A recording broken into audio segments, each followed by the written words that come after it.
verrons aujourd'hui un fonctionnaire atteint d'une maladie incurable, guéri dans son âme et dans son corps après avoir visité le cabinet d'un prophète, Élisée.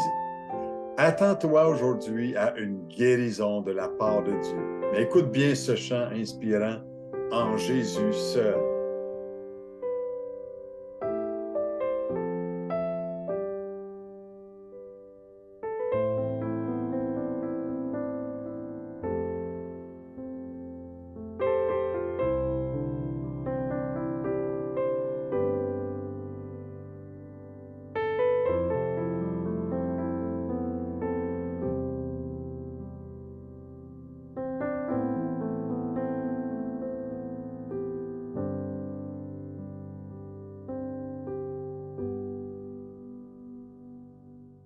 En Jésus seul est mon espoir, lui ma lumière, ma force, mon chant, pierre angulaire, solide rempart, même quand l'orage devient violent.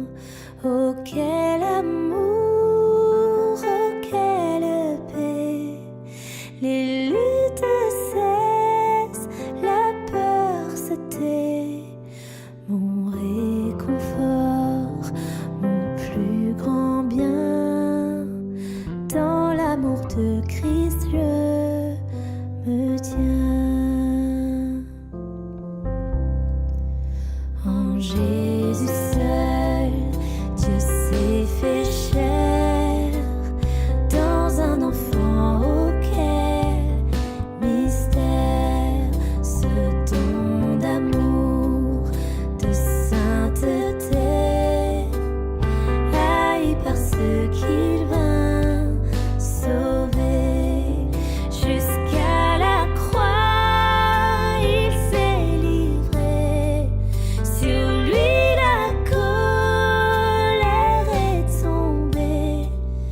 Tous mes péchés, il les a pris. Par la mort de Jésus, je vis. Là dans la tombe, il reposait, lumière vaincue par les ténèbres. Quel jour glorieux! Il apparaît d'entre les morts, il se relève et sur ma vie, par sa victoire, le péché perd tout son pouvoir. Il est à moi, je suis à lui, racheté par le sang du Christ.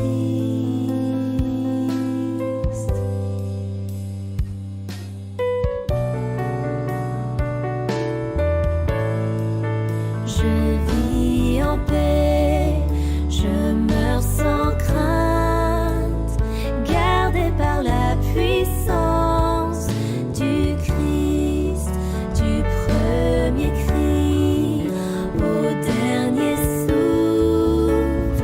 Jésus est maître de ma vie. Les plans des hommes ou du malin ne peuvent m'arracher de sa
Bonjour et bienvenue à votre émission du matin, l'Évangile, notre espoir. Je crois que Dieu veut vous parler aujourd'hui. Mais est-ce que tu es prêt à écouter ce qu'il a à te dire?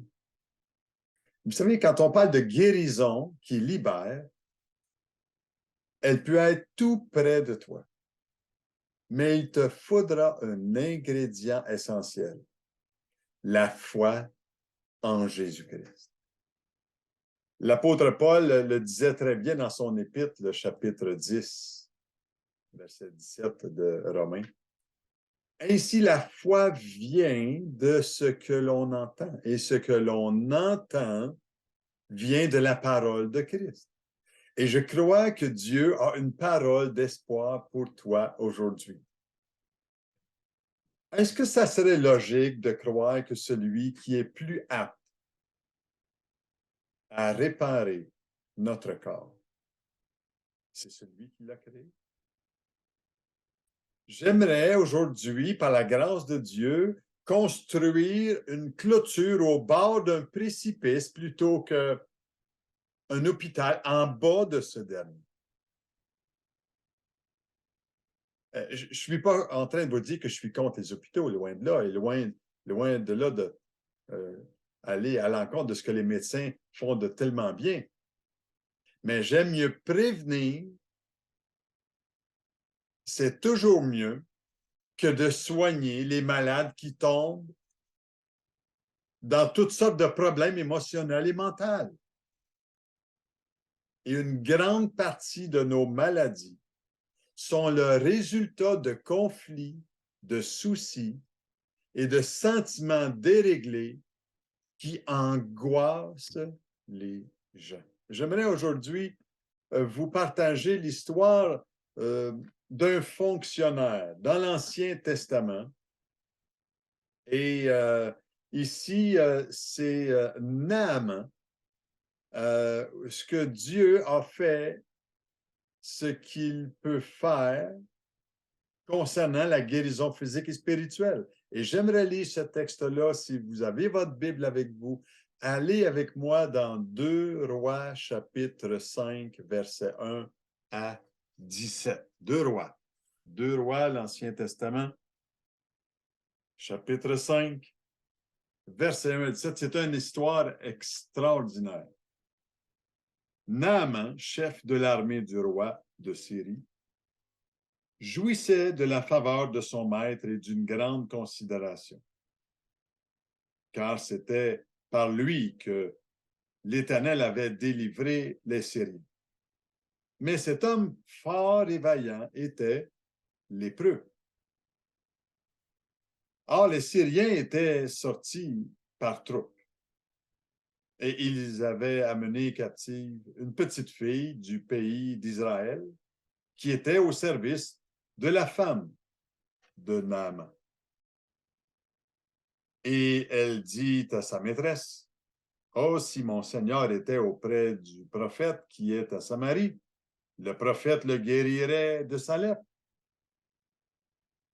Naaman alla dire à son maître, « La jeune fille du pays d'Israël a parlé de telle et telle manière. » Et le roi de Syrie dit, « Va, rends-toi à Samarie, et j'enverrai une lettre au roi d'Israël. » Il partit, prenant avec lui 10 talents d'argent, 6 000 cycles d'or et 10 vêtements de rechange. Il porta au roi d'Israël la lettre où il était dit, « Maintenant, quand cette lettre te sera parvenue, tu sauras que je t'envoie Naaman, mon serviteur, afin que tu le guérisses de sa lèpre. » Après avoir lu la lettre, le roi d'Israël déchira ses vêtements et dit, « Suis-je Dieu pour faire mourir et pour faire vivre? Il s'adresse à moi afin que je guérisse un homme de sa lèpre? Sachez donc et comprenez qu'il cherche une occasion de dispute avec moi. » lorsqu'Élisée, homme de Dieu, apprit que le roi d'Israël avait déchiré ses vêtements, il envoya dire au roi, « Pourquoi as-tu déchiré tes vêtements?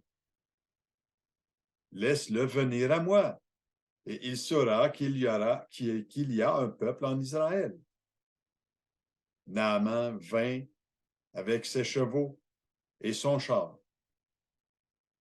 Il s'arrêta à la porte de la maison d'Élisée. Élisée lui fit dire par un messager, « Va et lave-toi 7 fois dans le Jourdain. Ta chair deviendra saine et tu seras pur. » Naaman fut irrité et il s'en alla en disant, « Voici, je me disais, il sortira vers moi, il se présentera lui-même, il invoquera le nom de l'Éternel, son Dieu, il agitera sa main sur la place et guérira le lépreux. Les fleuves de Damas, l'Abana et le Parpar ne valent-ils pas mieux que toutes les eaux d'Israël? Ne pourrais-je pas m'y laver et devenir pur? » Et il s'en retournait et partait avec fureur. Mais ses serviteurs s'approchèrent pour lui parler et lui dire, « Mon père, si le prophète t'avait demandé quelque chose de difficile, ne l'aurais-tu pas fait? Combien plus dois-tu faire ce qu'il a dit, ce qu'il t'a dit? Lave-toi et tu seras pur. » Il descendit alors et se plongea 7 fois dans le Jourdain, selon la parole de l'homme de Dieu. Et sa chair redevint comme la chair d'un jeune homme, d'un jeune enfant, et il fut pur.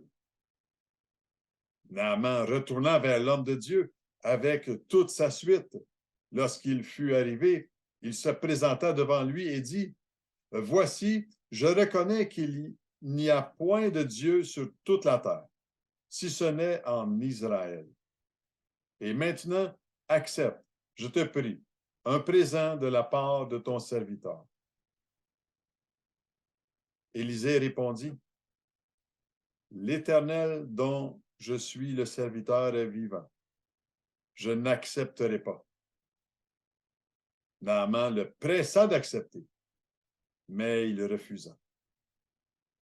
Alors Naaman dit, « Puisque tu refuses, permets que l'on donne de la terre à ton serviteur une charge de 2 mulets, car ton serviteur ne veut plus offrir à d'autres dieux ni holocauste, ni sacrifice. Il n'en offrira qu'à l'Éternel. » Wow, wow, wow. Quelle histoire! Quelle histoire! L'expérience ici de la guérison divine s'est manifestée envers un haut fonctionnaire de l'armée syrienne. C'est spécial. C'est un incroyant. Et cette guérison, quand je lis la Bible, c'est une des plus remarquables qui a été rapportée dans les Saintes Écritures. Vous savez, ici, Naaman était un ami personnel du roi. Il y avait une grande considération devant lui. C'était un héros, il était fort, il était vaillant, mais il était lépreux avec cette maladie. Et devant la maladie, vous savez, nous-mêmes, nos efforts devraient être d'apprendre à abandonner nos pensées et nous soumettre au Créateur. Soumettre notre cœur à celui qui nous a créés. La première réaction devrait être celle-ci. Parce qu'il est l'Éternel qui guérit encore.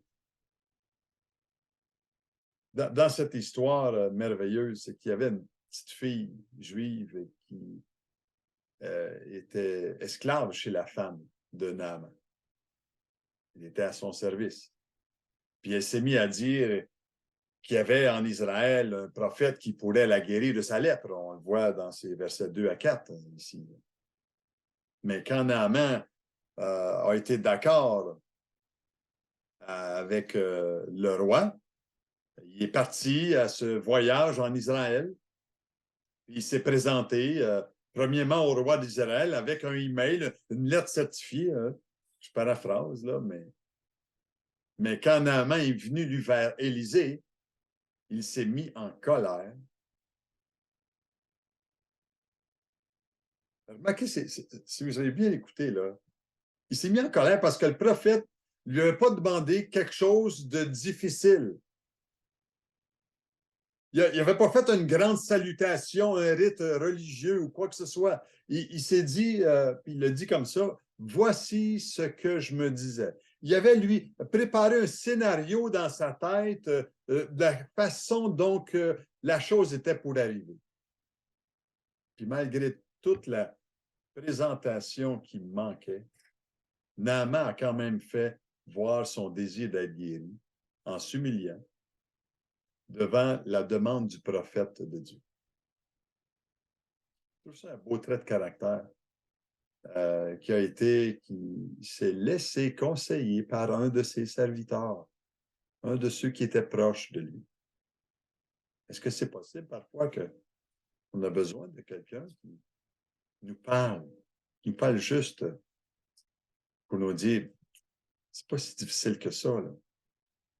Et Naaman avait une certaine grandeur d'âme, vous savez. Il était à l'écoute de ceux qui l'accompagnaient ici. Et on peut voir dans le verset 14, au moment où il obéit et qu'il plonge cette fois dans le Jourdain. C'est quand même une belle petite baignade, mais avec une promesse qui était rattachée à cela. Il est complètement guéri de sa lèpre, c'est disparu. Sa peau est redevenue saine comme celle d'un enfant. Wow, que c'est spécial de voir cela.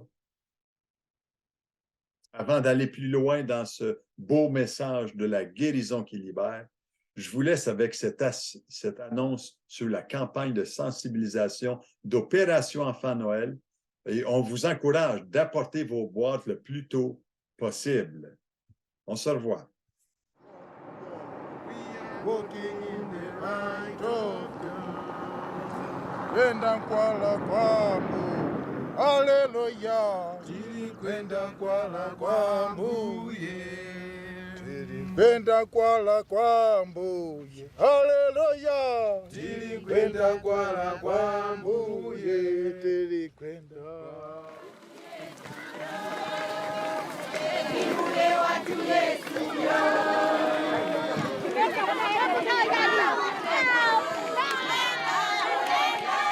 Jina ganjine Angela Lemba.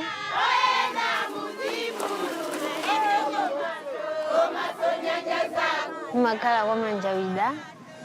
Mzimu wa Kawala.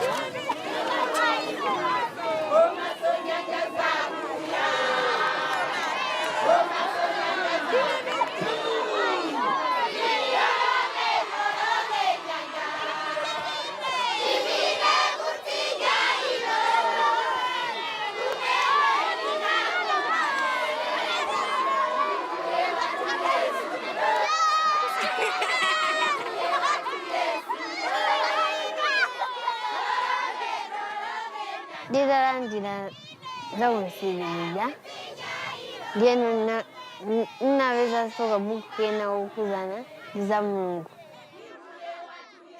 ndinakomeka ntima ndizimenezo kuti Mulungu dalipo pali naganiza kuti mwina abale angawo sangakomeke ntima ntauza kuti tipite ku charity.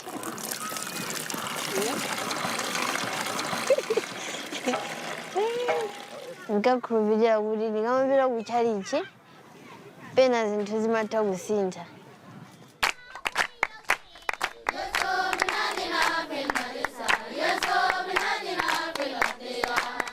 Ndapena ndikamapita kuja kukaphunzira za ku chechi pena ndimasinthika ndi mavesi Ndinamva mtima ngoma chifukwa nazizidwa ndi mawu. Ndizotheka kuti basi lero timakhala mwina anje yazitiwerengera firo sindikumavira chifukwa pali ena amene simatha kuwerenga ndi amatha kumatiwerengera ifenso ndikumava za mama ndinathamanga kwambiri. kwambiri tathandizira kwambiri We are going to our mwakuti ana onse liyalozungulira nyumba zathuzo amapemphera ndithu mpingo nayi limodzi ndi Angela. tinasintha chifukwa choti zikhulirana. Koma masiku ena mpeno mangupemphera usakuza kuti pali munthu wina wakenso. Ine wanga ndikuthokoza A special gift for you. pazimene mwamuchitira Angela. Ine ndikuti Ambuye akudalitseni zikomo kwambiri. Itsogolo lake ndilowala ndipo sanga yanga nchachikulu ungothokoza Ambuye.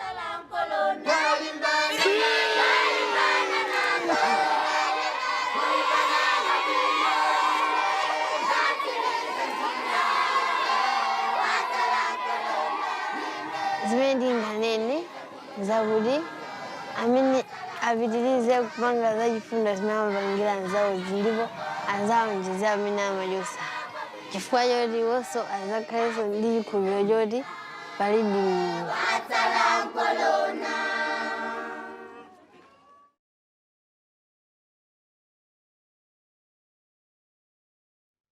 Dans cette histoire, un fonctionnaire de l'armée du roi de Syrie, on apprend certaines choses. Premièrement, c'est que Dieu a manifesté sa miséricorde en guérissant un homme non-juif. Deuxièmement, qu'une obéissance immédiate était la condition pour recevoir la bénédiction, la guérison de Dieu. Troisièmement, c'est qu'il était nécessaire d'être prêt à s'humilier. Et quatrièmement, la leçon qu'on retire de cela, c'est que rien n'est impossible à Dieu. Et dans cette guérison divine, Naaman a eu la conviction que le seul vrai Dieu habite en Israël. Et son nom est l'Éternel qui guérit. Vous savez une chose, Dieu veut aussi bien guérir ta vie que les habitants qui t'entourent. Dieu veut guérir quiconque vient à lui et croit dans sa puissance. Au temps de l'Ancien Testament, c'était évident que Dieu guérissait. Et il nous dit encore aujourd'hui, dans Malachie chapitre 3, verset 6, « C'est moi, l'Éternel, et je n'ai point changé. » J'aimerais te dire, Dieu s'est révélé comme étant le grand médecin dans l'Ancien Testament. Il s'est engagé par alliance à guérir ceux qui viennent à lui. Et il nous a donné plusieurs preuves de la puissance de la guérison qu'il opère. Mais il y a un ingrédient si important qu'on appelle la foi mise en pratique. Ce n'est pas tout de dire « j'ai la foi », mais j'ai la foi en qui?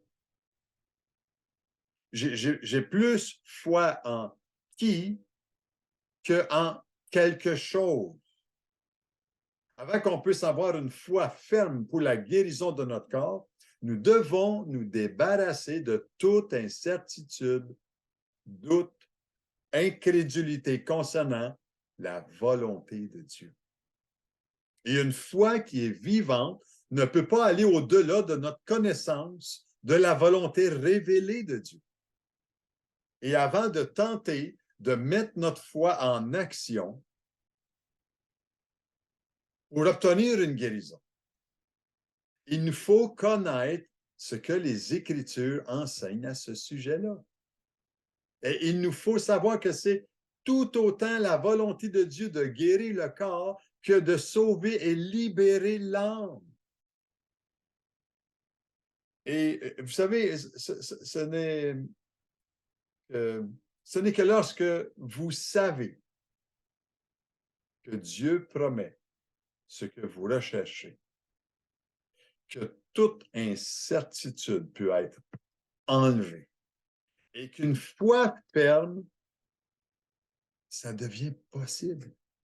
S'appuyer sur les promesses de Dieu. Et vous savez, chaque promesse de Dieu est une révélation de ce que Dieu est vivement désireux de faire pour nous. Et tant qu'on ne connaît pas la volonté de Dieu, on n'a rien sur quoi appuyer notre foi.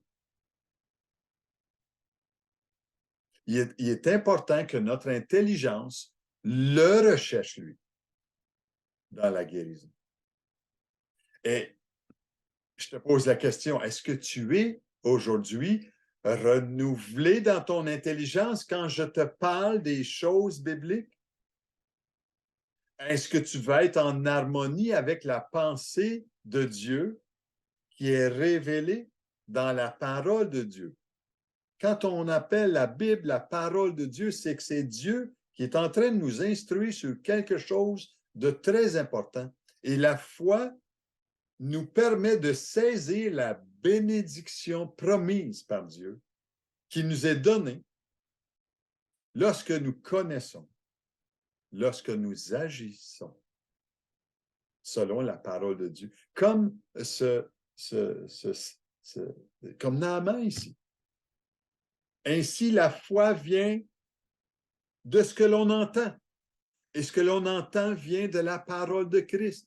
Et une attitude mentale équilibrée, je l'appelle une intelligence renouvelée, nous permet d'avoir une foi ferme. Et l'apôtre Paul avait tellement bien dit ces choses-là dans Romains chapitre 12, verset 2. Quand il déclare, « Ne vous conformez pas au siècle présent, mais soyez transformés par le renouvellement de l'intelligence, afin que vous discerniez quelle est la volonté de Dieu, ce qui est bon, agréable et parfait. » Et quand nous comprenons les Saintes Écritures avec l'aide du Saint-Esprit, nous recevons avec le fruit de l'Esprit ce qui en découle. Est-ce que ça vous a déjà arrivé de prier en étant déçu, en étant amer, en étant confus et en laissant l'incrédulité vous envahir? J'aimerais que vous sachiez que Dieu n'est pas celui qui sème cela dans votre vie. Savez-vous que la parole de Dieu est celle qui guérit? C'est comme une semence. Jésus a dit que la parole de Dieu, c'est comme une semence qu'on plante. Une semence divine qui vient dans notre cœur. Et si vous cherchez celui qui guérit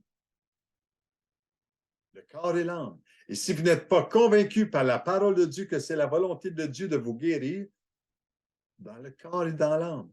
C'est comme si vous teniez à dire que vous allez avoir une récolte sans avoir avant tout semé dans votre champ. Vous savez une chose, moi j'ai été fils de cultivateur. Et je sais le principe de la semence. Mon père m'a bien appris quand on sème dans les champs. Il serait impossible, vous savez, en tant que fermier, de croire qu'on va obtenir une récolte sans être certain que la semence a bien été plantée. Et Dieu ne nous donnera pas une récolte de la guérison sans avoir d'abord laissé sa semence être déposée dans notre cœur.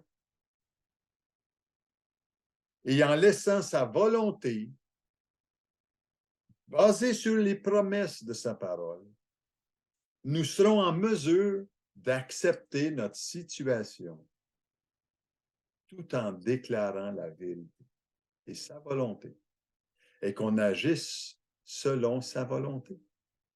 Jésus a dit, vous connaîtrez la vérité, et la vérité vous affranchira. Et vous savez, l'affranchissement de la maladie vient quand on a connu la vérité. Et puis, esclave de cette maladie. Dieu ne fait jamais rien en dehors de sa parole. Il envoie sa parole et il guérit, selon le psaume 107, verset 20. Et ce sont des paroles prononcées par le Saint-Esprit qui peuvent faire la différence dans ta vie aujourd'hui, parce que toutes les œuvres que Dieu veut faire, il les fait avec fidélité, basées sur ses promesses. Je termine aujourd'hui en vous disant ceci. Sais-tu que Dieu veut t'accorder une guérison aujourd'hui, dans ton âme et dans ton corps? Naaman a vécu cela. Sais-tu que le Seigneur aimerait entendre ta prière aujourd'hui de ta bouche par un Alléluia? Il veut t'aider à construire une clôture au bord d'un précipice plutôt qu'un hôpital en bas de ce précipice. Et je crois franchement que Dieu désire semer en toi une guérison, afin que ton cœur soit rempli d'espérance. Et l'espérance d'une vie remplie d'amour, de joie, de paix, de patience dans le Seigneur fait toute une différence. Dieu veut agir en toi aujourd'hui. Serais-tu prêt à chanter avec moi ce chant en adoration? Et puisses-tu ouvrir ta bouche et ton cœur et dire au Seigneur, Alléluia. J'aimerais te dire, on se revoit la semaine prochaine dans cette série sur la guérison qui libère. Sois richement béni aujourd'hui. En adoration, nous reconnaissons la grandeur de ton sacrifice. En adoration, nous te remercions pour ta vie offerte à la croix.